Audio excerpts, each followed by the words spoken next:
للہ رب العالمین والصلاة والسلام علی رسولہ الکریم وبعد۔ ذکر چل رہا تھا سورۃ آل عمران میں نجران کے وفد جو کہ عیسائی لوگوں پر مشتمل تھا، اس کی مدینہ منورہ آمد اور رسول اللہ صلی اللہ علیہ وآلہ وسلم سے بات چیت۔ پھر آپ علیہ الصلاۃ والسلام نے اپنے دلائل کو اور اپنی باتوں کو انتہائی شاندار انداز میں ان کے سامنے پیش کیا، اور آخر میں ان کے سامنے مباہلہ کا ذکر کیا۔ جس وقت اللہ تعالیٰ نے آیت مباہلہ نازل فرمائی، اس کے بعد تو اللہ ذوالجلال والاکرام نے اس واقعہ کو ذکر کرنے کے بعد آخر میں فرمایا ان ھذا لہو القصص الحق، یقیناً یہ بالکل سچا بیان ہے اور اللہ کے علاوہ کوئی بھی معبود نہیں ہے، اور بلا شبہ اللہ یقیناً وہی سب پر غالب کمال حکمت والا ہے۔ پھر بھی اگر یہ لوگ پھر جائیں، منہ موڑ لیں، تو بے شک اللہ ذوالجلال والاکرام فساد کرنے والوں کو خوب جاننے والا ہے۔ ارشاد فرمایا اللہ تعالیٰ نے قل یا اہل الکتاب تعالوا الی کلمۃ سواء بیننا وبینکم، فرما دیجئے اے اہل کتاب آؤ ایک ایسی بات کی طرف جو ہمارے درمیان اور تمہارے درمیان برابر ہے، یہ کہ ہم اللہ کے سوا کسی کی عبادت نہ کریں اور اس کے ساتھ کسی چیز کو شریک نہ بنائیں، اور ہم میں سے کوئی کسی کو اللہ کے سوا رب نہ بنائے۔ یہ اہل کتاب کو 3 مشترکہ باتوں کی دعوت پیش کی گئی قرآن پاک میں اللہ ذوالجلال والاکرام کی طرف سے۔ ارشاد فرمایا فَإِن تَوَلَّوْا، بس اگر وہ پھر جائیں تو آپ کہہ دیں، سارے مسلمان کہہ دیں، مسلمانوں تم سب کہہ دو، گواہ رہو کہ بے شک ہم فرما بردار ہیں۔ اے اہل کتاب تم ابراہیم علیہ السلام کے بارے میں کیوں جھگڑتے ہو، جبکہ تورات اور انجیل تو نازل ہی ان کے بعد کی گئی ہے، تو کیا تم سمجھتے نہیں؟ یہود ابراہیم علیہ السلام کے متعلق اس بات کا دعویٰ کرتے کہ وہ یہودی تھے، اور عیسائی ابراہیم علیہ السلام کے متعلق کہتے کہ وہ عیسائی تھے، اور یہ ایسی بات تھی جو واضح طور پر غلط تھی۔ ابراہیم علیہ السلام کا زمانہ موسیٰ علیہ السلام سے ہزاروں سال پہلے کا ہے، یعنی ان 2 اللہ کے نبیوں کے درمیان ہزاروں سال کا فاصلہ ہے۔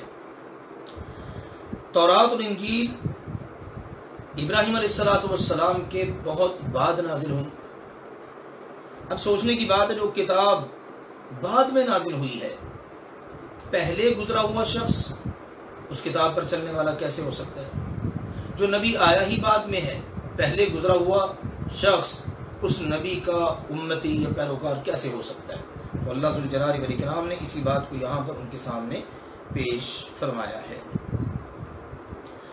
ارشاد فرمایا اللہ ذوالجلال والاکرام نے دیکھو تم وہی لوگ ہو کہ تم نے اس بات میں جھگڑا کیا جس کے متعلق تمہیں کچھ علم تھا، کچھ نہ کچھ علم تھا، تم نے اس کے بارے میں بھی جھگڑا کیا، تو اس بات میں کیوں جھگڑا کرتے ہو جس کا تمہارے پاس علم ہی نہیں ہے؟ سوچنے کی بات ہے، جس کا علم ہے اس کے بارے میں جھگڑ رہے ہیں، اب جس کا علم ہی نہیں ہے اس کے بارے میں جھگڑنے کی کیا ضرورت ہے؟ اللہ ذوالجلال والاکرام نے ان کے سامنے یہ بات ارشاد فرمائی۔ یہ بات دین ابراہیمی سے متعلق ہے۔ مراد یہ ہے کہ جب تم تورات اور انجیل ہی کے مسائل میں بھٹکے ہو، اور کس انداز میں بھٹکے، کیوں بھٹکے، ان تمام چیزوں کا تمہیں کچھ نہ کچھ علم ضرور ہے۔ اب تم دین ابراہیمی کے بارے میں طرح طرح کی باتیں کر رہے ہو جس کے بارے میں تمہیں علم تک نہیں ہے کہ ابراہیم علیہ السلام کا دین کیا تھا، اور اس کے بارے میں تم باتیں کرو۔ اپنے دین کا جس کا علم ہے اس کے بارے میں تم باتیں کرتے ہو، جھگڑے کرتے ہو، اختلافات کا شکار ہو۔ تو ابراہیم علیہ السلام ان کے بارے میں تو تمہیں علم ہی نہیں ہے، تو تم ان کے بارے میں اس طرح کی باتیں کیوں کرتے ہو؟ اللہ ذوالجلال والاکرام نے فرمایا اللہ جانتا ہے، تم نہیں جانتے۔ ابراہیم علیہ السلام نہ تو یہودی تھے اور نہ ہی عیسائی، بلکہ ایک طرف رہنے والے فرما بردار تھے، یکسو مسلمان، اور وہ مشرکوں میں سے بھی نہیں تھے۔ یوں اللہ ذوالجلال والاکرام نے دیگر تمام ادیان باطلہ کے لوگوں کا رد کر دیا۔ یہودی کہتے تھے ابراہیم علیہ السلام یہودی، عیسائی کہتے تھے نہیں وہ عیسائی ہیں، مشرکین مکہ کہتے کہ ہم ابراہیم علیہ السلام کے ماننے والے ہیں۔ اللہ ذوالجلال والاکرام نے سب کا ہی رد کر دیا، نہ وہ یہودی، نہ وہ عیسائی، نہ وہ مشرک، بلکہ وہ یکسو مسلمان تھے۔ بے شک سب لوگوں میں سے ابراہیم علیہ السلام کے زیادہ قریب، یہ بڑی قابل غور ہے بات، ابراہیم علیہ السلام کے زیادہ قریب اور ان سے تعلق والے یقیناً وہ لوگ ہیں جنہوں نے ان کی پیروی کی، اور یہ نبی یعنی محمد کریم صلی اللہ علیہ وآلہ وسلم اور وہ لوگ جو ایمان لائے، اور اللہ تعالی ایمان والوں کا ہی دوست ہے۔ سبحان اللہ، انبیاء کے ساتھ دوستی، اللہ کے ساتھ دوستی وہ ایمان کی بنیاد پر ہوتی ہے۔ فرمایا وَدَّتْ طَائِفَةٌ مِّنْ أَهْلِ الْكِتَابِ، اہل کتاب کی ایک جماعت نے خواہش کی، چاہا کاش کہ وہ تمہیں گمراہ کر دیں، حالانکہ وہ اپنے علاوہ کسی کو گمراہ کر ہی نہیں سکتے۔ جو کسی کو گمراہ کرنے کی کوشش کرتا ہے وہ در حقیقت خود گمراہی کی دلدل میں دھنستا چلا جاتا ہے۔ جو کسی کے لیے گڑھا کھودتا ہے خود اس میں جا گرتا ہے۔ اللہ نے فرمایا وہ اپنے علاوہ کسی کو گمراہ نہیں کر سکتے، لیکن وہ شعور نہیں رکھتے۔ اے اہل کتاب، تم کیوں اللہ کی آیات سے کفر کرتے ہو حالانکہ تم خود گواہی دیتے ہو؟ اے اہل کتاب، تم کیوں حق کو غلط اور باطل سے خلط ملط کرتے ہو؟ سچ کو جھوٹ کے ساتھ، صحیح کو غلط کے ساتھ، حق کو باطل کے ساتھ مکس کر دیتے ہو، خلط ملط کر دیتے ہو، پتہ ہی نہ چل سکے حق کیا ہے باطل کیا ہے، اور حق کو چھپاتے ہو حالانکہ تم جانتے ہو، جان بوجھ کر حق بات کو چھپاتے ہو۔ نبی اکرم صلی اللہ علیہ وسلم کی صفات عالیہ جو تورات انجیل میں ذکر ہوئی ہیں، اور اسی طرح سے دیگر باتیں۔ فرمایا اللہ تعالی نے اور اہل کتاب میں سے ایک گروہ نے کہا تم دن کے شروع میں اس چیز پر ایمان لاؤ جو ان لوگوں پر نازل کی گئی ہے جو ایمان لائے ہیں، یعنی ایمان والوں پر جو کچھ اتارا گیا نا، دن کے شروع میں اس پر ایمان لے آؤ، اور کہتے اس کے آخر میں انکار کر دو تاکہ وہ واپس پلٹ جائیں۔ یہ ایک بڑی خوفناک سازش یہودیوں کی، جس سے اللہ ذوالجلال والاکرام نے پردہ اٹھا دیا ہے۔ یہود و نصارہ کی ہمیشہ کوششیں رہتی کسی نہ کسی طرح مسلمانوں کو پہلے والی حالت میں لوٹا دیں، اور اس کے لیے ایک سازش انہوں نے یہ کی، اپنے بندے تیار کیے، صبح کے وقت اسلام قبول کر لو، شام کے وقت تم انکار کر دو، نئے ہونے والے مسلمان دیکھیں گے وہ یہ کیا بنا، یہ فلاں یہودی تھا، مسلمان ہوا تھا، وہ دوبارہ یہودی ہو گیا ہے، اب اس کو اسلام پر نکتہ چینی کرنے کا، اعتراض اٹھانے کا، اسلام کے بارے میں ان کے ذہن کو خراب کرنے کا انہیں موقع مل جائے گا۔ تو اللہ ذوالجلال والاکرام نے ان کی یہ سازش یہاں پر بے نقاب فرما دی، اور فرمایا اللہ ذوالجلال والاکرام نے وَلَا تُؤْمِنُوا إِلَّا لِمَنْ تَبِعَ دِينَكُمْ، اور وہ ان کی جو ایک جماعت تھی نا، وہ کہتی اور کسی کے بارے میں مت مانو سوائے اس کے جو تمہارے دین کی پیروی کرے، تم نے کسی اور کی بات نہیں ماننی، بس اس کی ماننی ہے جو تمہارے دین کا پیروکار ہو۔ فرما دیجئے بے شک ہدایت اللہ کی ہدایت ہے، ہدایت اللہ کی ہدایت ہے، اللہ کی طرف سے ہدایت ہمیشہ آیا کرتی ہے۔ أَن يُؤْتَىٰ أَحَدٌ مِّثْلَ مَا أُوتِيتُمْ، ارشاد فرمایا یہ مت مانو کہ جو کچھ تمہیں دیا گیا ہے اس جیسا کسی اور کو بھی دیا جائے گا، یعنی جو تمہیں دیا گیا ہے کسی اور کو بھی دیا جائے گا، اس بات کو تسلیم ہی نہ کرو، یا وہ تم سے تمہارے رب کے پاس جھگڑا کریں گے، یعنی وہ تم اپنی باتیں جا کر ان کو بتاؤ گے، وہ ان باتوں کو دلیل بنا کر قیامت کے دن اللہ تعالیٰ کے ہاں تمہارے خلاف جھگڑا کریں۔ یہ ان کے ذہن کی پستی کا عالم ہے، یہودی اس انداز کی باتیں کرتے ہیں۔ اللہ ذوالجلال والاکرام نے فرما دیجئے بے شک سب فضل اللہ کے ہاتھ میں ہے، وہ جس کو چاہتا ہے عطا کر دیتا ہے، اور اللہ ذوالجلال والاکرام وسعتوں والا، سب کچھ جاننے والا ہے۔ یہ بھی ان گروہوں ہی کا ذکر ہے جن کا ذکر پیچھے چلا آ رہا ہے، اور اس میں ان کا مذہبی تعصب اور حسد بالکل واضح طور پر ہمارے سامنے آ گیا ہے۔ کس قدر مذہبی تعصب رکھتے، دوسروں کی بات کو سننا اور پھر سن کر کوئی فیصلہ دینا اس کے لیے وہ تیار ہی نہیں ہوتے تھے. انہوں نے اپنے تئیں طرح طرح کی باتیں بنا رکھی تھی. اللہ ذوالجلال والاکرام نے ان کو یہاں پر بے نقاب فرما دیا ہے. قل ان الہدی ھدی اللہ، یہ اللہ ذوالجلال والاکرام کا کلام بھی ہو سکتا ہے اور درمیان میں جملہ معترضہ کے طور پر ان کی بات بھی ہو سکتی ہے. اور اس کا تعلق قل ان الفضل بید اللہ کے ساتھ ہے، یعنی اللہ ذوالجلال والاکرام کے درمیان میں یہ کلام ہے. ہدایت اللہ کی طرف سے ہوتی ہے اور سارے کا سارا فضل وہ بھی اللہ ذوالجلال والاکرام ہی کے ہاتھ میں ہے. جسے چاہتا ہے ہدایت دیتا ہے، جسے چاہتا ہے اپنے فضل سے نواز دیتا ہے. اس لیے فرمایا یختص برحمتہ من یشاء، وہ اپنی رحمت کے ساتھ جسے چاہتا ہے خاص کر لیتا ہے، اور اللہ تعالیٰ بہت بڑے فضل والا ہے.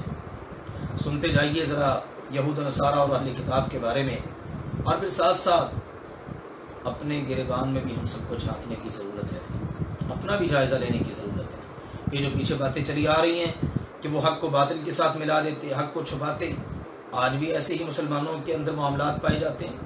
اسی طرح مسلمانوں کے اندر ایک دوسرے فرقے کے متعلق اتنا مذہبی تعصب اور اتنا حسد پایا جاتا ہے کہ ایک مسلمان دوسرے مسلمان کو دیکھنا گوارا نہیں کرتا. اللہ کے لیے مسلمانوں سمجھیے، یہ انداز مسلمانوں کے نہیں ہیں، یہ یہود کے انداز ہیں. ہمیں ان سے بچنے کی پوری کوشش کرنی ہے. لیکن نبی اکرم صلی اللہ علیہ وآلہ وسلم نے جو فرمایا وہ بالکل حق اور سچ فرمایا اور پورا ہو رہا ہے. آپ نے فرمایا لَتَتَّبِعُنَّ سُنَنَ مَنْ كَانَ قَبْلَكُمْ، تم لازماً پہلی امتوں کے نقش قدم پر چلو گے.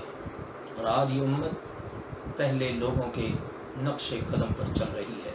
اللہ ہمیں اپنے پیارے نبی کریم صلی اللہ علیہ وسلم اور اپنے پیارے نبی کے پیارے صحابہ کے نقش قدم پر چلنے کی توفیق عطا فرمائے.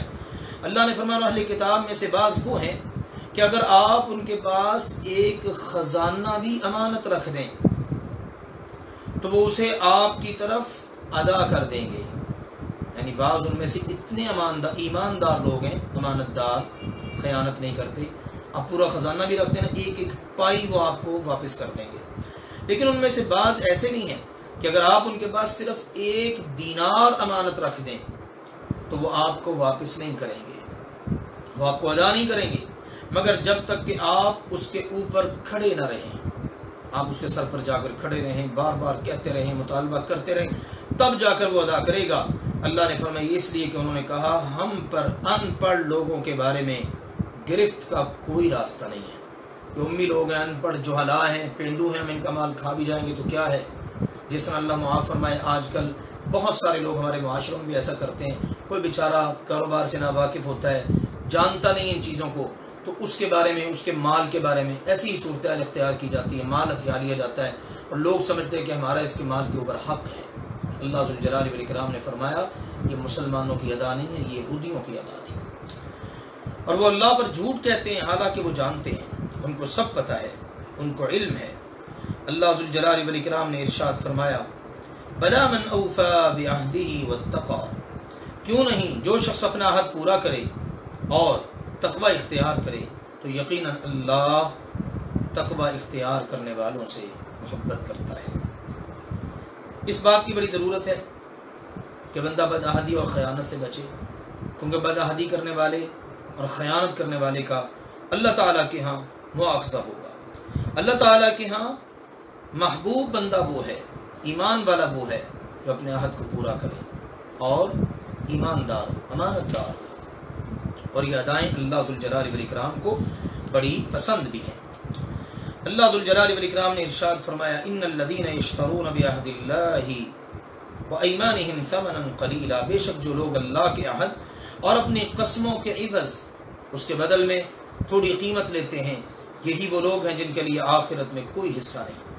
اور اللہ ذوالجلال والاکرام قیامت کے دن نہ ان سے بات کرے گا، نہ ان کی طرف اللہ تعالیٰ دیکھے گا، نہ انہیں اللہ تعالیٰ پاک کرے گا، اور ان کے لیے دردناک عذاب ہے. یہ ان لوگوں کا معاملہ ہے جو لوگ بددیانتیوں، خیانتوں، بدعہدیوں میں پڑے ہوتے ہیں. سیدنا عبداللہ بن ابی اوفا رضی اللہ تعالیٰ عنہ سے روایت ہے کہ ایک شخص نے بازار میں کچھ سامان تجارت لا کر رکھا، پھر اس پر قسم کھا کر کہا کہ میں نے اس سامان کے اتنے روپے دیے، حالانکہ اس نے اتنے روپے نہیں دیے تھے. یعنی اس نے قسم اٹھا لی، جیسے ہمارے معاشرے میں ہوتا ہے، بیچتا ہے قسم خدا پاک کی، قرآن پاک کی قسم، اتنے کی چیز ہے، حالانکہ وہ اتنے کی نہیں ہوتی۔ تو فرماتے ہیں قسم کا مقصد یہ تھا کہ کسی مسلمان کو اس میں پھنسا لے، قسم کی آڑ میں کسی مسلمان کو پھنسا لے اور اپنا مال بیچ دے۔ اس موقع پر یہ آیت مبارکہ اللہ ذوالجلال والاکرام نے نازل فرمائی۔ اس سے ثابت یہ ہوا کہ جو لوگ بدعہدی، خیانت اور جھوٹی قسمیں کھا کر لوگوں کا مال کھاتے ہیں، اللہ ذوالجلال والاکرام ان پر سخت ناراض ہوتا ہے۔ رسول اللہ صلی اللہ علیہ وسلم نے فرمایا، جس شخص نے جھوٹی قسم اٹھائی تاکہ اس کے ساتھ کسی مسلمان کا مال ہڑپ کر لے، تو وہ اللہ ذوالجلال والاکرام سے اس حال میں ملے گا کہ اللہ اس پر غصے ہوگا، اللہ تعالیٰ اس پر غضبناک ہوگا۔ صحیح بخاری شریف۔ تو اس لیے ان معاملات کے اندر آج ہمیں اپنے معاشرے کی اصلاح کی بہت زیادہ ضرورت محسوس ہوتی ہے۔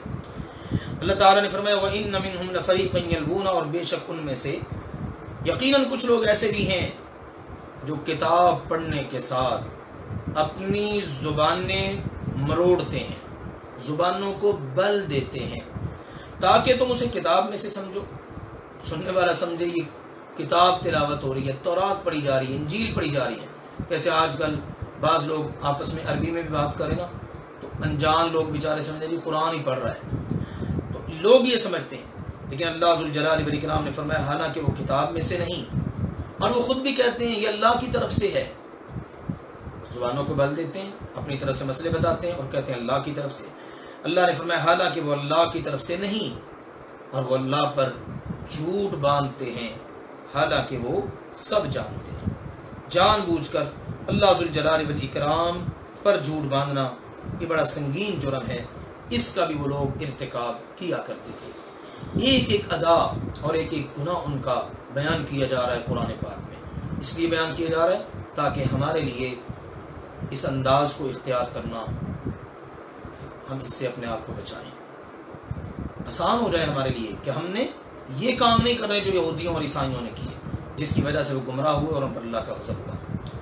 فرمایا اللہ تعالی نے ما کان لبشر ان یؤتیہ اللہ الکتاب والحکم والنبوۃ، کسی بشر کا کبھی یہ حق نہیں کہ اللہ اسے کتاب اور حکم اور نبوت عطا کرے، پھر وہ لوگوں سے کہے اللہ کو چھوڑ کر میرے بندے بن جاؤ، کونوا عباد لی من دون اللہ، اللہ کو چھوڑو میرے بندے بن جاؤ، میرے پیچھے چلو۔ اللہ اکبر۔ ولیکن کونوا ربانیین، لیکن وہ ہمیشہ یہی کہے گا کہ رب والے بنو، اس لیے کہ تم کتاب سکھایا کرتے تھے اور اس لیے کہ تم پڑھا کرتے تھے۔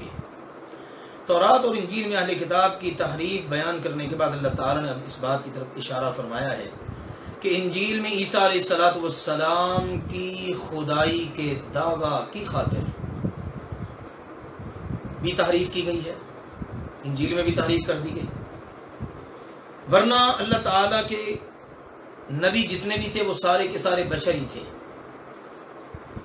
یہودیوں نے عزیر علیہ السلام کو اللہ کا بیٹا بتایا، عیسیٰ علیہ السلام کو عیسائیوں نے اللہ کا بیٹا بتا دیا۔ تو اللہ ذوالجلال والاکرام نے فرمایا تورات میں بھی انجیل کا تحریف کر دی، انہوں نے انجیل میں بھی تحریف کر دی۔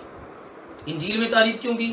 عیسیٰ علیہ السلام کو اللہ کا بیٹا ثابت کرنے کے لیے، حالانکہ عیسیٰ علیہ السلام بھی بشر تھے جس طرح دیگر تمام انبیاء بشر ہوتے ہیں۔ تو اللہ ذوالجلال والاکرام نے پھر اس آیت مبارکہ کے اندر اس بات کو واضح کر دیا ہے کہ کوئی بھی اللہ والا، اللہ کی طرف دعوت دینے والا، اللہ نے اس کو علم دیا ہو، حکمت دی ہو، نبوت و رسالت سے نوازا ہو، ٹھیک ہے نا، وہ عام آدمی ہے یعنی اہل علم میں سے کوئی، یا وہ خاص اللہ کے نبی ہوتے ہیں، جیسے کسی کا یہ حق نہیں ہے کہ وہ لوگوں کو اللہ سے توڑ کر اپنے ساتھ جوڑ لیں، بلکہ اللہ والے جو بھی ہوتے ہیں نا وہ لوگوں کو اللہ کے ساتھ جوڑتے ہیں۔ اس لیے آج بھی ہمارے معاشرے میں جعلی اور اصلی، نقلی اور اصلی، ان کا فرق کرنا مشکل نہیں ہے۔ جب بھی کوئی پیر اللہ معاف فرمائے غلط کاموں کے اندر پکڑا جاتا ہے، پھر ہم کہتے ہیں جعلی ہے۔ یاد رکھیے ہر وہ پیر جعلی ہے جو لوگوں کو اللہ سے توڑ کر اپنے ساتھ جوڑتا ہے، اور جو لوگوں کو اللہ کے ساتھ جوڑتا ہے سمجھ لیجئے یہ اصلی ہے۔ اللہ والے ہمیشہ لوگوں کو اللہ کے ساتھ ہی جوڑا کرتے ہیں، وہ اپنا کسی کو نہیں بناتے بلکہ وہ سب کو یہی کہتے ہیں کہ رب والے بنو۔ اللہ ذوالجلال والاکرام نے فرمایا جو کتاب کو سیکھنے سکھانے والے ہیں، پڑھنے پڑھانے والے، ان کا یہی کام ہوا کرتا ہے۔ سبحان اللہ، اللہ کی کتاب قرآن مجید کو پڑھ کر بندہ اللہ کے ساتھ جڑتا ہے، پڑھنے پڑھانے والے لوگوں کو اللہ کے ساتھ جڑا کرتے ہیں۔ اگر لوگ قرآن پاک کو پڑھ کر، احادیث کو پڑھ کر بھی لوگوں کو اللہ سے توڑیں اور اپنے ساتھ جوڑیں تو سمجھ لیجئے انہوں نے قرآن کو پڑھنے کا حق ادا نہیں کیا۔ اللہ تعالیٰ نے فرمایا اور نہ یہ حق ہے کسی بھی بشر کا جس کو اللہ تعالیٰ یہ چیزیں نعمتیں عطا کر دے، حکمت، نبوت، رسالت، کتاب وغیرہ، کہ وہ تمہیں حکم دے کہ فرشتوں اور نبیوں کو رب بنا دو۔ اللہ اکبر، یہ باتیں بڑی سمجھنے والی ہیں۔ اللہ والا کبھی نہیں کہے گا کہ تم فرشتوں کو رب بنا دو، تم نبیوں کو رب بنا لو۔ کیا وہ تمہیں کفر کا حکم دے گا اس کے بعد کہ تم مسلمان ہو؟ تمہارے مسلمان ہو جانے کے بعد کیا اللہ کا بندہ، اللہ کا ولی یا اللہ کا نبی تمہیں اس بات کو حکم دے گا کہ تم اب کفر کر دو؟ ایسا کبھی بھی نہیں ہو سکتا، یہ نبیوں کا حق نہیں ہے۔ اسی لیے نبی اکرم صلی اللہ علیہ وآلہ وسلم نے بھی اپنی احادیث مبارکہ کے اندر اس بات کو بالکل واضح کر دیا ہے کہ فرشتوں کو نہیں پوجنا، نبیوں کو نہیں پوجنا، صرف ایک اللہ ذوالجلال والاکرام ہی کی عبادت کرنا۔ بلکہ آپ علیہ الصلوۃ والسلام نے تو اس حد تک منع کیا ہے کہ میری شان، عظمت، مقام اتنا نہیں بڑھانا کہ مجھے رب بھی بنا بیٹھو، جیسے عیسائیوں نے عیسیٰ علیہ الصلوۃ والسلام کے ساتھ معاملہ کیا ہے۔ اسی طرح اللہ کے نبی صلی اللہ علیہ وسلم نے انبیاء اور صالحین یعنی نیک لوگوں کی قبروں پر عمارتیں بنا کر ان میں ان کی تصویریں بنانے سے منع بھی کیا اور یہ بتا دیا یہ کام سارے کے سارے تم سے پہلے کے یہودیوں کے تھے۔ اور آج جو صورتحال ہے ہم اس کو دیکھ سکتے ہیں کہ لوگوں نے کیا کچھ اللہ معاف فرمائے کر رکھا ہے۔ سیدنا علی رضی اللہ تعالی عنہ کو مشکل کشا بنا رکھا ہے، اللہ بنا رکھا ہے معاذ اللہ۔ نبی اکرم صلی اللہ علیہ وسلم کو بہت سارے مسلمانوں نے اللہ کے درجے پر فائز کر رکھا ہے۔ نہیں، آئیے ہم قرآن والے ہیں، قرآن سے سیکھیے۔ اللہ والے کبھی نہیں کہیں گے۔ ہمارے پیارے نبی کریم صلی اللہ علیہ وسلم کی کبھی یہ تعلیم نہیں رہی، نہ قرآن کی یہ تعلیم ہے، بلکہ تعلیم صرف یہ ہے کہ سارے کے سارے بس ایک اللہ والے، رب والے بن جاؤ۔ اللہ تعالیٰ نے فرمایا وَإِذْ أَخَذَ اللَّهُ مِيثَاقَ النَّبِيِّينَ، اور جب اللہ تعالیٰ نے سب نبیوں سے پکا عہد لیا کہ میں کتاب و حکمت میں سے جو کچھ تمہیں دے دوں، پھر تمہارے پاس ایک عظمت والا رسول آ جائے جو اس کی تصدیق کرنے والا ہو جو تمہارے پاس ہے، تو تم اس پر ضرور ایمان لاؤ گے اور ضرور اس کی مدد کرو گے۔ فرمایا اللہ تعالیٰ نے کیا تم نے اقرار کیا اور اس پر میرا بھاری عہد قبول کیا؟ تو سب نبیوں نے کہا، عرض کیا یا اللہ ہم نے اقرار کیا۔ اللہ تعالیٰ نے فرمایا تو گواہ رہو اور میں بھی تمہارے ساتھ گواہوں میں سے ہوں۔ یہاں پر رسول اللہ صلی اللہ علیہ وسلم کی نبوت اور رسالت کو ثابت کرنا مقصود ہے۔ اللہ ذوالجلال والاکرام نے آدم علیہ الصلوۃ والسلام اور ان کے بعد آنے والے ہر نبی سے یہ عہد لیا کہ وہ اپنے بعد آنے والے نبی کی تصدیق اور اس کی مدد کرے گا، اور اس بارے میں کسی قسم کی گروہ بندی اور عصبیت اس کے راستے میں رکاوٹ نہیں بنے گی۔ اگر وہ نبی اس کی زندگی میں آ جائے تو بذات خود اس پر ایمان لائے گا، اور اگر اس کی وفات کے بعد آئے تو وہ اپنی امت کو بعد میں آنے والے نبی پر ایمان لانے اور ان کی مدد کرنے کا حکم دے کر جائے گا۔ اور یہ سلسلہ ایک نبی کا دوسرے نبی کے لیے رہا ہے، سلسلہ چلتا رہا۔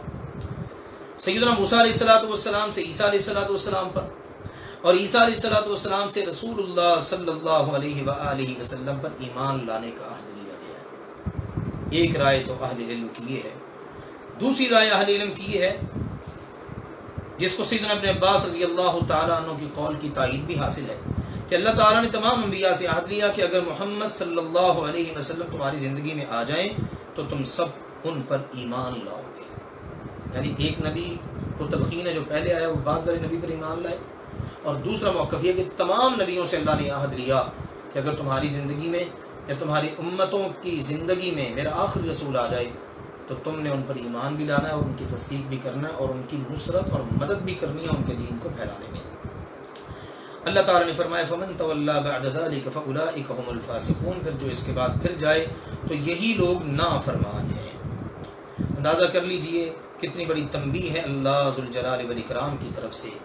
اور ایک بات قابل غور ہے، اگر نبیوں رسولوں کے ہوتے ہوئے محمد مصطفیٰ صلی اللہ علیہ وسلم آ جائیں تو نبیوں رسولوں کی نبوت رسالت نہیں چل سکتی.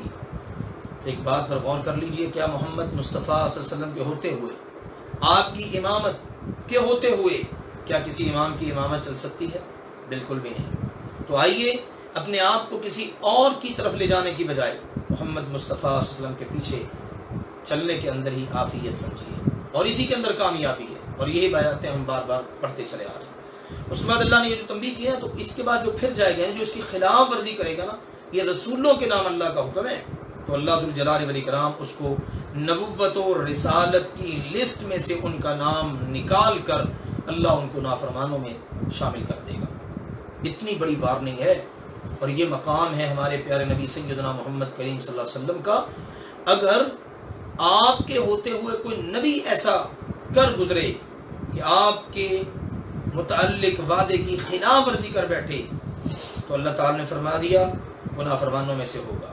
تو کیا ہم اگر اللہ کے نبی کریم صلی اللہ علیہ وسلم کے ہوتے ہوئے اپنے اماموں کے پیچھے چلیں، اپنے علماء کے پیچھے چلیں، مذہبی رہنماؤں کے پیچھے چلیں، اور جو وہ کہیں آنکھیں بند کر کے اس کو مانتے چلے جائیں، تو بتائیے ہمارا شمار فرما برداروں میں ہوگا یا نافرمانوں میں؟ اللہ ذوالجلال والاکرام نے ارشاد فرمایا افغیر دین اللہ یبغون، تو کیا وہ اللہ کے دین کے علاوہ کچھ اور تلاش کرتے ہیں، حالانکہ آسمانوں اور زمین میں جو بھی ہے خوشی اور ناخوشی سے اسی اللہ کا فرما بردار ہے، اور وہ سب اسی کی طرف لوٹائے جائیں گے.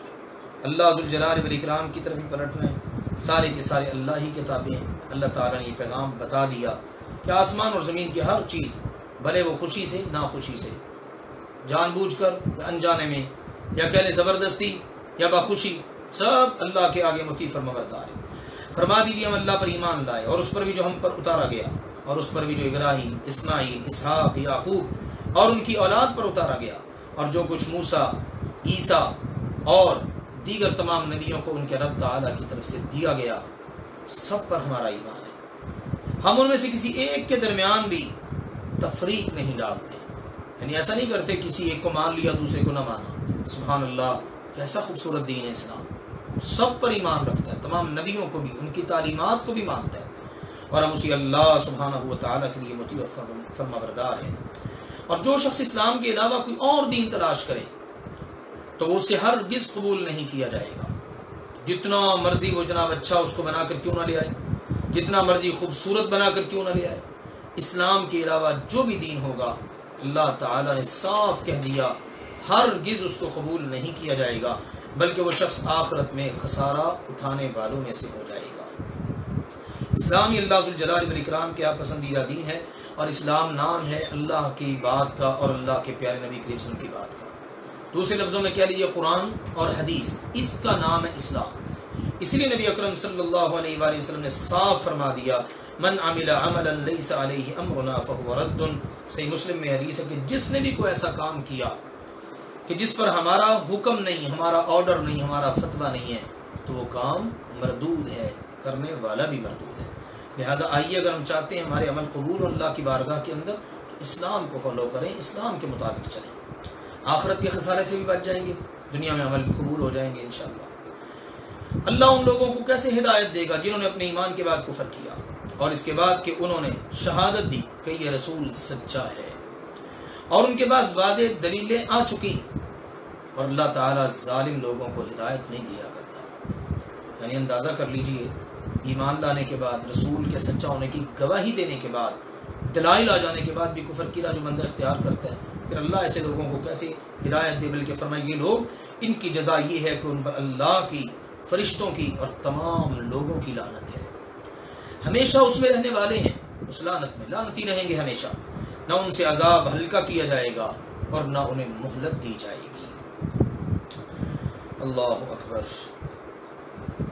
یہ اللہ ذوالجلال والاکرام کی طرف سے واضح بات ہے، اور یہ مرتد کے حوالے سے حکم احکام ہے کہ جو شخص ایک مرتبہ اسلام قبول کر لے پھر مرتد ہو جائے تو وہ یقیناً ظالم اور بدبخت ہے، اور اس کی سزا اللہ ذوالجلال والاکرام نے یہاں پر بیان فرما دی جو اس کو آخرت میں دی جائے گی. ہاں ارشاد فرمائے مگر جن لوگوں نے اس کے بعد توبہ کی اور اصلاح کر لی تو یقیناً اللہ تعالی بہت بخشنے والا اور بہت زیادہ مہربان ہے۔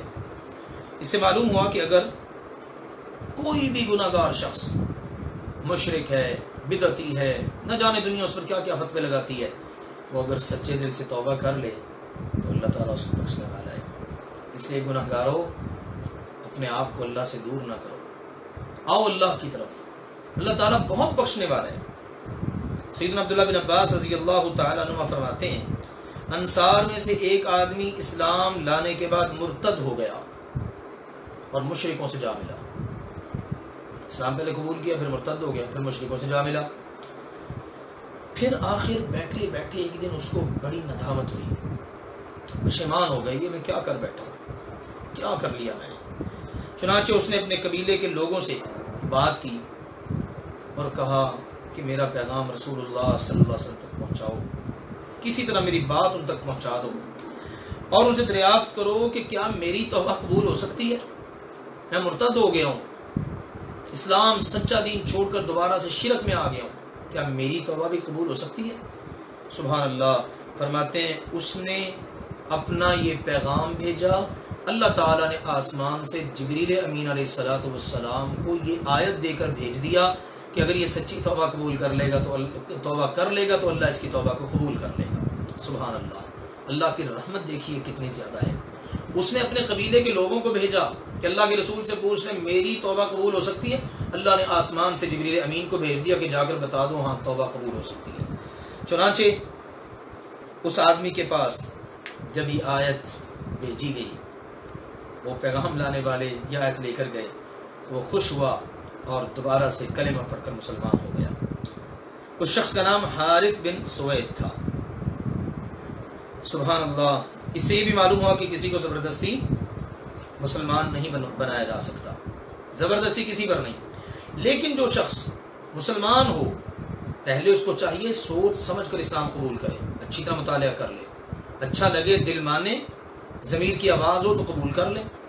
اگر قبول نہیں کرنا چاہتا تو کوئی زبردستی نہیں، لیکن اگر اس نے اسلام قبول کر لیا، اب اس کو اسلام چھوڑنے کی بھی اجازت نہیں، ارتداد کی اجازت نہیں، پھر وہ مرتد نہیں ہو سکتا۔ اگر وہ مرتد ہوتا ہے اور توبہ نہ کرے، اس کو آ جائے گا توبہ کر، توبہ نہیں کرتا نا، تو اللہ کے نبی کریم صلی اللہ علیہ وسلم نے اس کی سزا قتل ذکر کی ہے۔ آپ کا فرمان ہے من بدل دینہ فاقتلوہ، جو اپنا دین یعنی اسلام بدل ڈالے اس کو قتل کر دو۔ صحیح بخاری شریف۔ ارشاد فرمایا ان الذین کفروا بعد ایمانہم، بے شک وہ لوگ جنہوں نے اپنے ایمان کے بعد کفر کیا پھر کفر میں بڑھتے ہی چلے گئے، ان کی توبہ ہرگز قبول نہ کی جائے گی، اور یہی لوگ سراسر گمراہ ہیں۔ جیسے پیچھے گزرا ہے، یہود پہلے اقرار کرتے تھے کہ یقیناً نبی ہیں اللہ کے سچے پیغمبر ہیں، لیکن جب ان سے کوئی معاملہ ہوا تو وہ منکر ہو گئے، یہ ان کی حالت۔ پھر اسی طرح وہ لوگ کہ پہلے اسلام قبول کیا، پھر مرتد ہو گئے، پھر ارتداد کے اندر، کفر کے اندر بڑھتے ہی چلے گئے، تو اللہ ذوالجلال والاکرام نے ان کے بارے میں فرمایا کہ ان کی توبہ قبول نہیں کی جائے گی۔ رسول اللہ صلی اللہ علیہ وسلم نے ایک اور بات بھی اس حوالے سے ارشاد فرمائی ہے، فرمایا ان اللہ یقبل توبۃ العبد ما لم یغرغر، یقیناً اللہ تبارک و تعالی بندے کی توبہ اس وقت تک قبول کرتا ہے جب تک کہ روح حلق تک نہ پہنچے۔ اس سے پہلے بندہ توبہ کر لے، اللہ توبہ قبول کرتا ہے، اور اگر ایسی کیفیت بن جاتی پھر بندہ کہ میں توبہ کرتا ہوں، اللہ پھر توبہ قبول نہیں کرتا۔ فرمایا اللہ تعالیٰ نے ان الذین کفروا وماتوا وهم کفار، بے شک وہ لوگ جنہوں نے کفر کیا اور اس حال میں مر گئے کہ وہ کافر تھے، سو ان کے کسی ایک سے زمین بھرنے کے برابر سونا بھی اگر وہ دے گا تو ہرگز قبول نہیں کیا جائے گا۔ اگر وہ چاہے گا نا کہ میں زمین کے برابر سونا دے دوں اور اپنا آپ چھڑا لوں، تو اللہ تعالیٰ کے ہاں وہ بھی اسے قبول نہیں کیا جائے گا، خواہ وہ اسے فدیے میں دے۔ یہ لوگ ہیں جن کے لیے دردناک عذاب ہے اور ان کا کوئی مدد کرنے والا نہیں ہے۔ اس سے مراد وہ لوگ ہیں جو کفر کی روش اختیار کرتے ہیں اور کفر کی حالت میں فوت ہو جاتے ہیں۔ رسول اللہ صلی اللہ علیہ وسلم نے فرمایا اللہ تعالیٰ قیامت کے دن سب سے ہلکے عذاب والے جہنمی سے پوچھے گا اگر دنیا میں جو بھی چیزیں تمہاری ہو جائے تو کیا تم اسے اپنی جان بچانے کے لیے فدیہ میں دے دو گے؟ وہ کہے گا ہاں یا اللہ بالکل، سارا کچھ لے لے، بس میری جان کس نے نہ چھوڑ دے۔ اللہ تعالیٰ فرمائے گا میں نے تم سے اس وقت جب تم آدم کی پشت میں تھے اس سے بھی بہت ہی زیادہ آسان تقاضا کیا تھا، اور وہ تھا کہ شرک نہ کرنا۔ میں نے تم سے تقاضا کیا تو تم میرے ساتھ شرک نہ کرنا، تو میں تمہیں دوزخ میں داخل نہیں کروں گا، لیکن تم نہ مانے اور شرک کرتے رہے۔ صحیح مسلم۔ لہذا شرک سے ہمیشہ اپنا دامن بچا کے رکھنا چاہیے۔ اللہ ذوالجلال والاکرام ہم سب کو سمجھنے اور عمل کرنے کی توفیق عطا فرمائے۔ وآخر دعوانا ان الحمد للہ رب العالمین۔ الحمد للہ رب العالمین والصلاة والسلام علی رسولہ الکریم وبعد۔ سورۃ آل عمران آیت نمبر 92۔ اعوذ باللہ من الشیطان الرجیم، بسم اللہ الرحمن الرحیم۔ لن تنالوا البر حتى تنفقوا مما تحبون، تم پوری نیکی ہرگز حاصل نہیں کرو گے یہاں تک کہ اس میں سے کچھ خرچ کرو جس سے تم محبت کرتے ہو۔ اللہ ذوالجلال والاکرام نے اپنے بندوں پر بہت بڑا انعام کیا کہ ان سے ان کی پسند کی چیزوں کو اللہ ذوالجلال والاکرام نے ان سے طلب کیا، مانگا کہ تم اللہ کی راہ میں ان کو خرچ کرو۔ انسان کو چاہیے کہ اپنی پسندیدہ چیز اللہ کی راہ میں خرچ کر کے اللہ تعالیٰ سے اجر اور ثواب حاصل کرے، اور اس میں بھی اللہ کا فضل ہے کہ اللہ نے ساری چیز نہیں مانگی، کہا اس میں سے تھوڑا بہت کچھ نہ کچھ وہ اللہ کی راہ کے اندر خرچ کرو۔ یہ آیت سن کر سیدنا ابو طلحہ انصاری رضی اللہ تعالی عنہ نے رسول اللہ صلی اللہ علیہ وآلہ وسلم سے مشورہ کیا اور اپنا محبوب ترین باغ اللہ کی راہ میں اپنے عزیز و اقارب میں تقسیم کر دیا۔ اسی طرح سیدنا عمر بن خطاب رضی اللہ تعالی عنہ نے بھی اپنا بہترین مال فی سبیل اللہ وقف کر دیا۔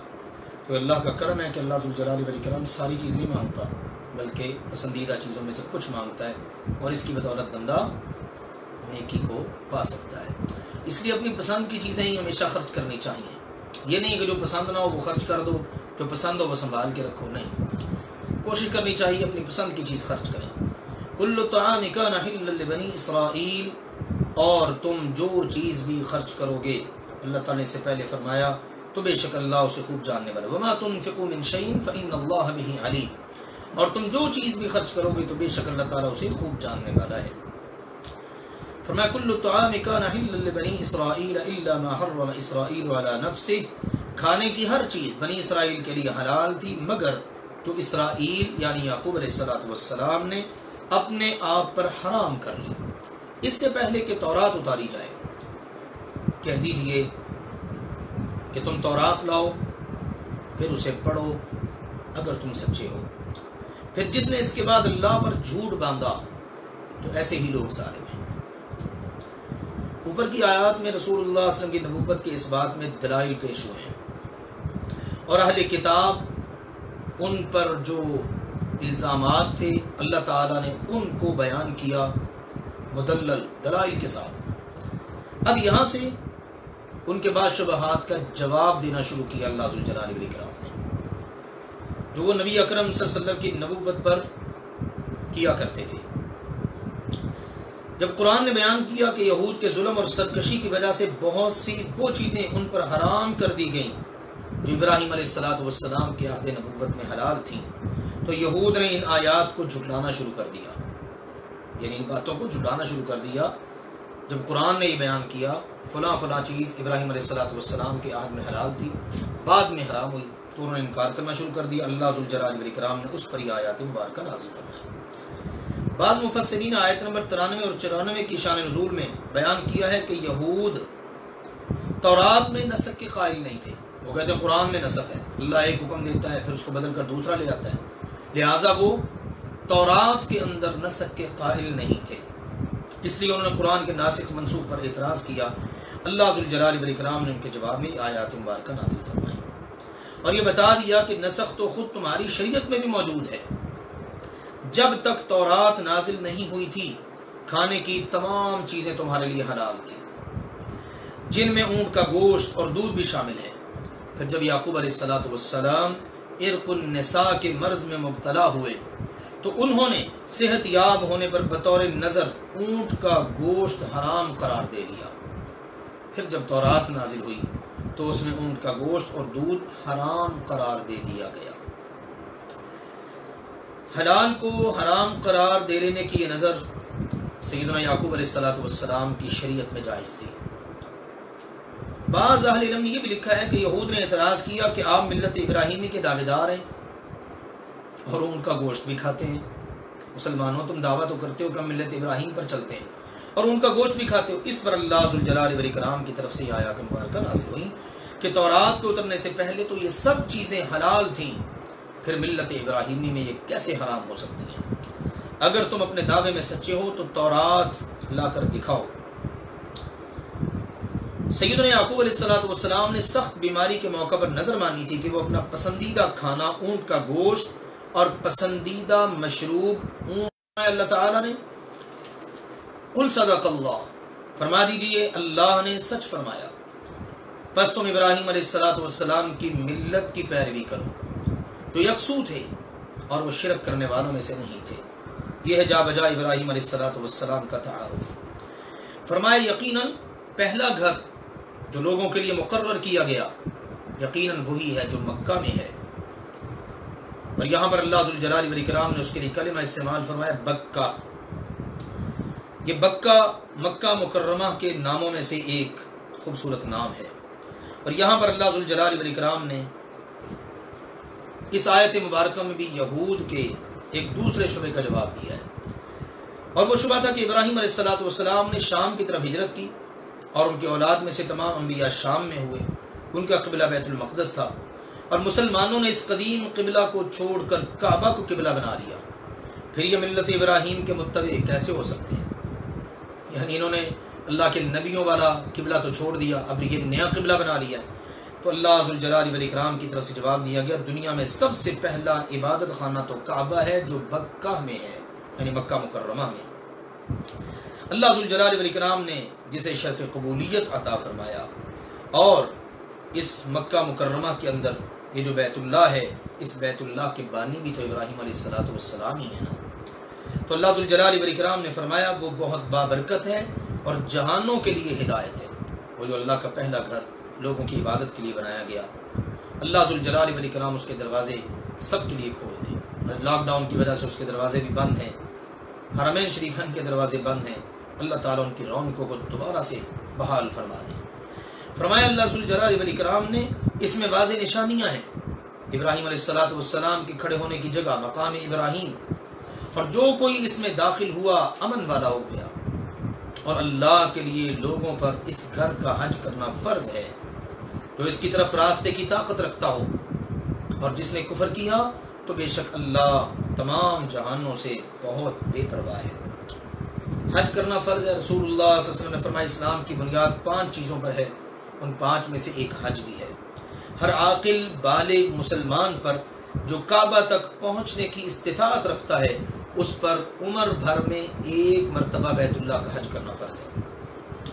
استطاعت کا مطلب ہے زادرہ اور سواری، یعنی زادرہ بھی ہو اور سواری بھی ہو، بندہ سفر کر سکتا ہو۔ استطاعت کے مفہوم میں راستے کا پرامن ہونا، جان اور مال کے تلف ہونے کا اندیشہ نہ ہونا، عورت کے لیے محرم کا ساتھ ہونا، یہ سب کی سب باتیں ضروری ہیں، لہٰذا ان کو ہمیشہ مد نظر رکھنا چاہیے۔ جس وقت حج فرض ہو گیا، اب بندہ سستی کی وجہ سے نہ کر سکے اور فوت ہو جائے تو اس کی میراث میں سے حج ادا کیا جائے گا۔ رسول اللہ صلی اللہ علیہ وسلم نے فرمایا اللہ کا قرض ادا کرو کیونکہ وہ پورا کیے جانے کا زیادہ حقدار ہے۔ ایک صحیح حدیث سے معلوم ہوتا ہے کہ دوسرے کی طرف سے وہ شخص حج کرے جو پہلے اپنا حج کر چکا ہو، حج بدل جس کو کہا جاتا ہے۔ لہٰذا حج کے حوالے سے یہ چند ایک بنیادی چیزیں ملحوظ خاطر رہیں۔ استطاعت ہو پھر بندہ حج نہ کرے، اللہ نے صاف کہہ دیا جس نے کفر کیا، اس کا مطلب ہے استطاعت ہونے کے باوجود بندہ اگر حج نہ کرے تو وہ کفر کا مرتکب ہوتا ہے۔ اللہ اکبر۔ اللہ تعالیٰ کا فرمان ہے قل یا اہل الکتاب، فرما دیجیے اہل کتاب تم کیوں اللہ کی آیات کے ساتھ کفر کرتے ہو جبکہ اللہ اس پر پوری طرح شاہد ہے، گواہ ہے جو تم کرتے ہو۔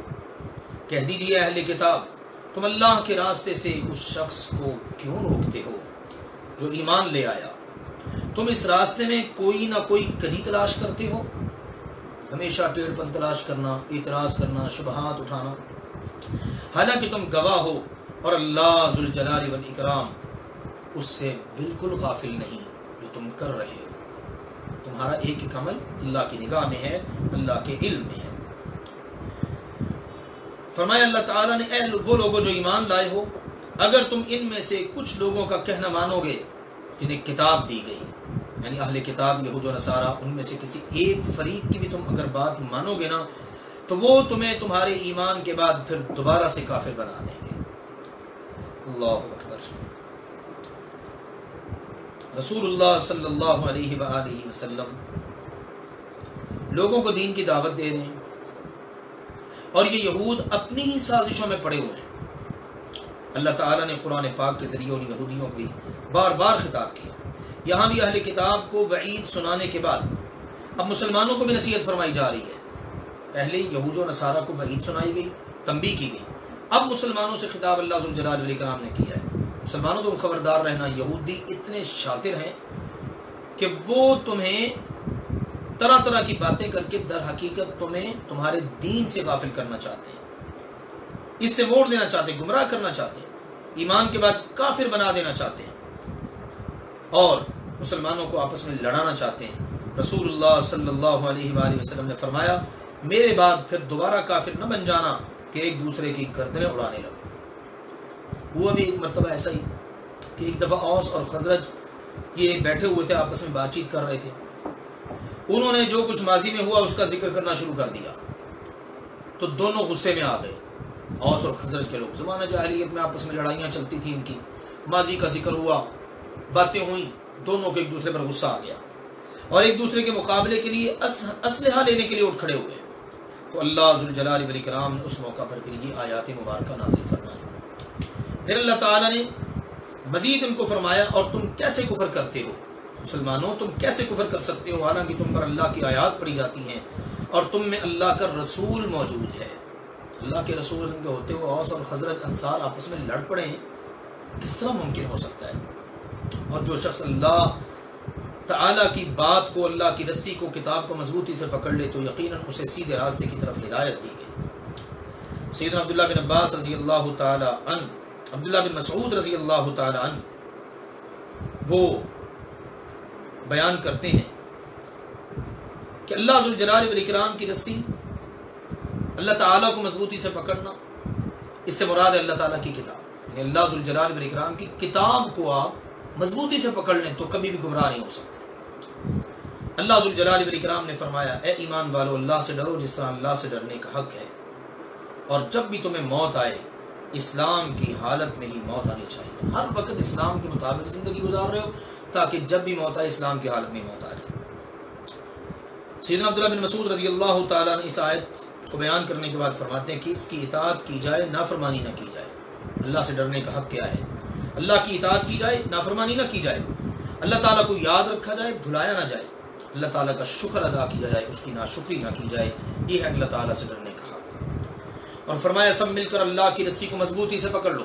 پہلے کہا جو اللہ کو مضبوطی سے پکڑ لے گا، اللہ کی کتاب کو، اللہ کی رسی کو، وہ سیدھے راستے پر چل پڑے گا۔ اب حکم دیا گیا ہے اللہ کی رسی کو تم سب مل کر مضبوطی سے پکڑ لو اور جدا جدا نہ ہو جاؤ، فرقوں میں نہ بٹ جاؤ، اور اپنے اوپر اللہ کی نعمت کو یاد کرو کہ جب تم دشمن تھے تو اللہ ذوالجلال والاکرام نے تمہارے دلوں کے درمیان الفت ڈال دی تو تم اس کی نعمت سے آپس میں بھائی بھائی بن گئے۔ پہلے صورتحال کیا تھی؟ ایک دوسرے کا گلا کاٹتے، 16 سال لڑائیاں چلتی خون کے پیاسے، اور اب اللہ نے دلوں میں الفت ڈال دی، ایک دوسرے کے محافظ بن گئے، بھائی بن گئے۔ اور تم آگ کے گڑھے کے کنارے پر تھے تو اللہ ذوالجلال والاکرام نے تمہیں اس سے بچا لیا۔ لڑائیاں، دنگے، فساد، ہر وقت لڑائی کی آگ جلتی رہتی، جس طرح اوس اور خزرج کے حالات کے اندر بھی ہے۔ اللہ ذوالجلال والاکرام نے فرمایا اس طرح اللہ تمہارے لیے اپنی آیات کھول کر بیان کرتا ہے تاکہ تم ہدایت پا جاؤ۔ یعنی جس وقت تمہارا آپس میں اختلاف تھا، جنگیں ہوتی تھیں، تم ہر وقت آگ کے گڑھے کے کنارے پر کھڑے ہوئے تھے، پھر اللہ نے محبت ڈال دی تمہارے دلوں میں اور تم آگ کے گڑھے سے پیچھے ہٹ گئے، آپس میں ایک دوسرے کے محافظ اور بھائی بن گئے۔ سبحان اللہ، یہ اللہ تعالیٰ کی بہت بڑی نعمت ہے۔ اللہ تعالیٰ نے فرمایا لازم ہے کہ تمہاری صورت میں ایک ایسی جماعت ہو جو نیکی کی طرف دعوت دیں اور اچھے کام کا حکم دیں اور برائی سے منع کریں، اور یہی لوگ کامیاب ہونے والے ہیں۔ رسول اللہ صلی اللہ علیہ وآلہ وسلم نے فرمایا، تم میں سے جو شخص برائی کو دیکھے وہ اسے اپنے ہاتھ سے بدل دیں، اگر اس کی طاقت نہ ہو تو اپنی زبان سے، اگر اس کی بھی طاقت نہ ہو تو کم از کم اپنے دل کے اندر برا جانے، اور یہ سب سے کمزور ایمان ہے۔ صحیح مسلم۔ نیکی کا حکم دینا اور برائی سے منع کرنا، یہ اللہ ذوالجلال والاکرام کی طرف سے خاص تلقین ہے مسلمانوں کے نام۔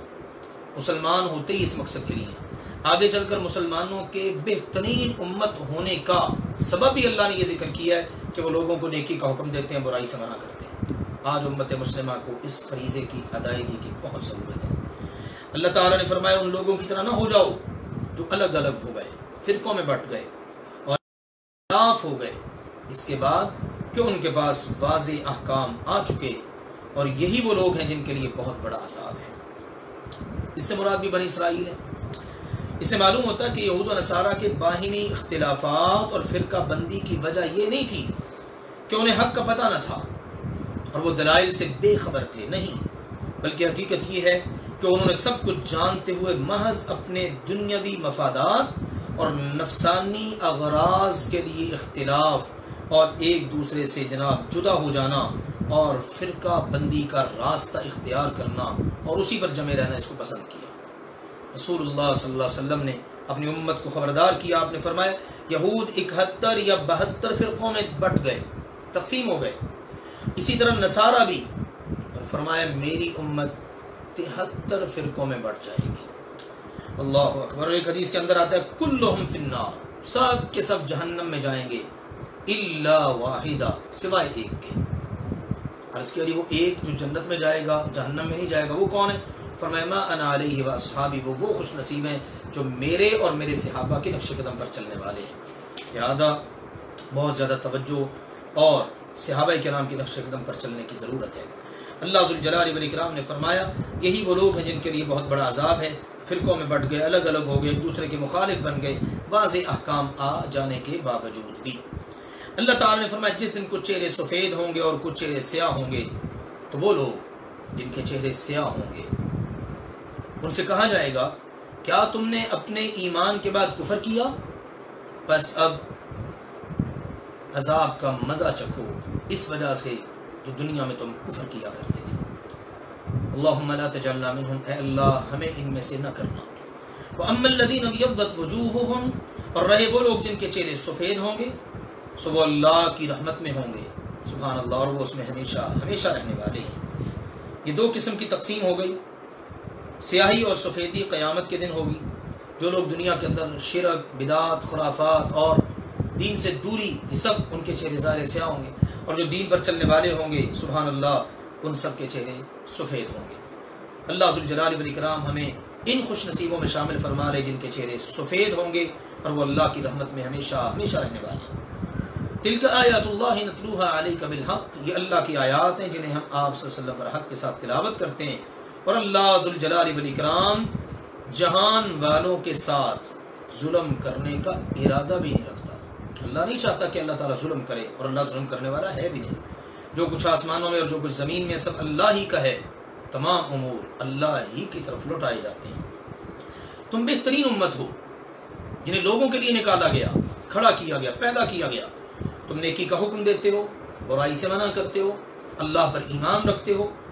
یہ 3 صفات عالیہ ہیں جن کی بدولت یہ امت بہترین امت قرار پائی۔ اس کا مطلب ہے اگر ان تینوں امور کو سر انجام دے تو یہ بہترین امت ہے، اگر ان کو سر انجام نہ دے تو پھر اس کا مطلب یہ ہے کہ انہوں نے اپنے شرف کو قائم نہیں رکھا۔ وَلَوْ آمَنَ أَهْلُ الْكِتَابِ لَكَانَ خَيْرًا لَهُمْ، اور اگر اہل کتاب ایمان لائیں تو یہ ان کے لیے بہت بہتر ہو۔ ان میں سے مومن بھی ہیں لیکن ان کی اکثریت نافرمان ہے۔ وہ تمہیں ہرگز نقصان نہیں پہنچائیں گے مگر معمولی تکلیف، اور اگر تم سے لڑیں گے تو تم سے پیٹھیں پھیر کر بھاگ جائیں گے۔ یہ ہے یہودیوں کا حال۔ آج مسلمان ان کفار سے ڈرتے ہیں۔ اللہ تعالیٰ بے نقاب کر رہا ہے، حقائق بتا رہا ہے کہ اگر وہ تم سے لڑیں گے تو پیٹھیں پھیر کر بھاگ جائیں گے، پھر ان کی مدد بھی نہیں کی جائے گی۔ سبحان اللہ، ان پر ذلت مسلط کر دی گئی۔ جہاں کہیں وہ پائے جائیں ذلیل ہی ہوں گے مگر یہ کہ اللہ کی پناہ میں آ جائیں یا پھر لوگوں کی پناہ میں آ جائیں، اور وہ اللہ ذوالجلال والاکرام کے بھاری غضب کے ساتھ لوٹے اور ان پر محتاجی مسلط کر دی گئی، یہ اس لیے کہ وہ اللہ کی آیات کا انکار کرتے تھے اور نبیوں کو ناحق قتل کرتے تھے، اور یہ اس لیے بھی کہ انہوں نے نافرمانی کی اور وہ حد سے گزر جایا کرتے تھے۔ یہ ان کے حالات تھے۔ معمولی تکلیف سے مراد ہے زبانی بہتان تراشیاں، زبان سے باتیں کرنا اور اس طرح کے امور، اور اللہ ذوالجلال والاکرام نے ان پر ہمیشہ کے لیے ذلت مسلط کر دی۔ ہمیشہ یہودی ذلیل و رسوائی رہتے ہیں۔ ہاں اللہ تعالیٰ کی پناہ میں آ جائیں یا پھر یہ ہے کہ وہ لوگوں کی پناہ میں آ جائیں۔ اللہ کی پناہ سے مراد ہے اسلام قبول کر لیں یا اسلامی مملکت میں جزیہ دے کر ذمی کی حیثیت سے رہنا قبول کر لیں۔ لوگوں کی پناہ اس کا مطلب یہ ہے کہ اسلامی مملکت کی بجائے آپ مسلمانوں کو پناہ دے دیں، ٹھیک ہے، لوگوں کی پناہ میں آ کر بچ گئے، اللہ کی پناہ میں آ کر بچ گئے تو بچ جائیں گے، ورنہ نہیں بچیں گے۔ آج بھی دیکھا جا سکتا ہے دنیا کے اندر لوگوں کی پناہ لے کر یہودی بچے ہوئے ہیں۔ اللہ ذوالجلال والاکرام اپنا فضل فرمائے اور شریروں کے شر سے اللہ تعالیٰ اپنی زمین کو پاک فرمائے۔ اور ان کے بڑھنے کی ایک وجہ یہ بھی ہے کہ آج امت نے اپنا فریضہ چھوڑ دیا ہے۔ وہ فریضہ جو پچھلی آیت میں ان کو بتایا گیا، تم نیکی کا حکم دو، برائی سے منع کرو، اللہ پر ایمان رکھو، بہترین امت ہو۔ آج اس بہترین امت کے شرف سے یہ امت گری پڑی ہے۔ رسول اللہ صلی اللہ علیہ وآلہ وسلم نے اسی لیے فرمایا تھا کہ تم 70 امتوں کو پورا کر رہے ہو جن میں سے تم اللہ کے ہاں سب سے بہتر اور سب سے معزز ہو۔ 70 امتیں اور 70 امتوں میں سے سب سے بہترین اور معزز یہ امت مصطفیٰ ہے صلی اللہ علیہ وآلہ وسلم۔ اس لیے نیکی کا حکم دینا، برائی سے منع کرنا یہ بہت ہی اہم فریضہ ہے۔ اللہ تعالیٰ نے مزید فرمایا یہودیوں کے بارے میں، فرمایا وہ سب برابر نہیں، لیسوا سواء، وہ سب برابر نہیں۔ اہل کتاب میں سے ایک جماعت حق پر قائم ہے جو رات کے اوقات میں اللہ کی آیات تلاوت کرتے ہیں اور وہ سجدے کرتے ہیں۔ سبحان اللہ، کیسا عدل پر اور انصاف پر مشتمل یہ اللہ کا کلام ہے۔ یہودی اللہ کو گالی دیں، یہودی نبیوں کا قتل کریں، یہودی اللہ کی آیات کا انکار کریں، دیگر بہت سارے گناہ کریں، لیکن اللہ ذوالجلال والاکرام نے ان کی جو اچھائی ہے نا اس کو بیان کیا ہے، یہ ہے حق۔ یہ نہیں ہے کہ اگر کسی کے اندر اچھائی ہے تو اس کو چھپا لو، برائی ہے تو اس کو ہائی لائٹ کرتے پھرو۔ اللہ ذوالجلال والاکرام نے ارشاد فرمایا اللہ اور یوم آخرت پر ایمان رکھتے ہیں، نیکی کا حکم دیتے اور برائی سے منع کرتے ہیں اور اچھے کاموں میں ایک دوسرے سے جلدی کرتے ہیں، یہی لوگ نیک ہیں، صالح ہیں۔ اور وہ جو نیکی بھی کریں اس میں ان کی بے قدری ہرگز نہیں کی جائے گی، اور اللہ ذوالجلال والاکرام متقی لوگوں کو خوب جاننے والا ہے۔ یہ اللہ ذوالجلال والاکرام کی طرف سے اللہ تعالیٰ کا پیغام ہے۔ اللہ کے نبی صلی اللہ علیہ وسلم نے یہ بات بھی ارشاد فرمائی کہ 3 آدمیوں کو ڈبل اجر ملے گا۔ ان میں سے ایک وہ شخص بھی ہے جو یہودی یا عیسائی تھا، پہلے تورات یا انجیل، موسیٰ یا عیسیٰ علیہ السلام پر ایمان لایا، پھر اس کے بعد جب محمد مصطفیٰ صلی اللہ علیہ وسلم تشریف لے آئے، اب آپ کی نبوت و رسالت پر ایمان لے آیا، قرآن پر ایمان لے آیا، اللہ اس کو ڈبل اجر عطا فرمائے گا۔ سبحان اللہ، یہ ہے اللہ ذوالجلال والاکرام کا پیغام۔ جہاں ان کی کوئی اچھائی بنتی ہے اس کو بھی ذکر کر دیا ہے، جہاں ان کی برائیاں بنتی ہیں ان کو بھی ذکر کر دیا ہے۔ میرے لیے، آپ کے لیے اس میں بڑا خوبصورت پیغام موجود ہے کہ ہم ان کی اچھائیوں کو اپنے لیے مشعل راہ سمجھتے ہوئے ان کے مطابق عمل کرنے کی کوشش کریں، اور جو ان کی برائیاں ہیں ان سے حتی المقدور دور رہیں۔ اللہ ذوالجلال والاکرام ہم سب کو اس کی توفیق عطا فرمائے۔ وآخر دعوانا ان الحمد للہ رب العالمین۔